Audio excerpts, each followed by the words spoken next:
Japanese chocolate at candy stores. Hindi ko pa natitikman. Tara, tikman natin! Eto na siya, tara, tikman na natin. Merong Alfort Mini Chocolate, Alfort Mini Chocolate na matcha, at Alfort Mini Chocolate na strawberry. White chocolate coated strawberry, mukhang masarap to. And this is matcha KitKat. This Alfort Mini Chocolate. Ooh! Pura niya.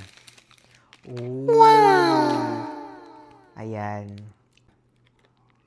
Uy, may biscuit sa ilalim.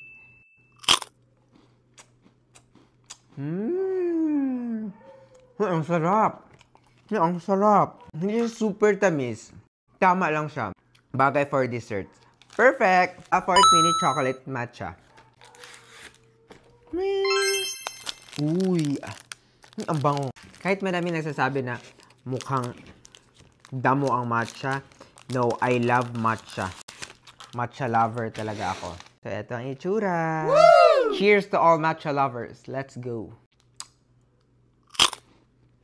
Ang sarap. Legit.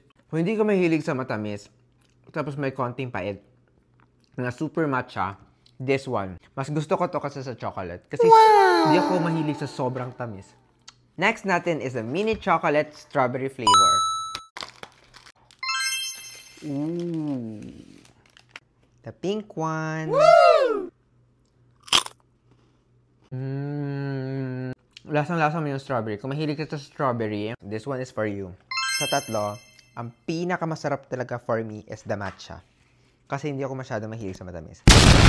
Next natin kainin is this white chocolate coated strawberry. Para siyang mini itlog. May real strawberry sa loob. May tamis siya na may pagka-asim konti. Sobrang sarap niya. I love this white chocolate coated strawberry. 9 out of 10. KitKat matcha. Maraming flavors na KitKat, right? Pero ang natikman ko lang talaga is yung chocolate. Yun nandito sa Pilipinas. What? Woo!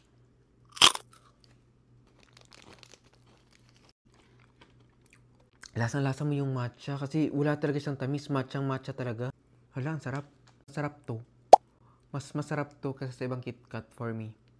Sa mga matatanda dyan, like me, ito ang for you. Hindi kayo magka-diabetes. Japanese candies and chocolates.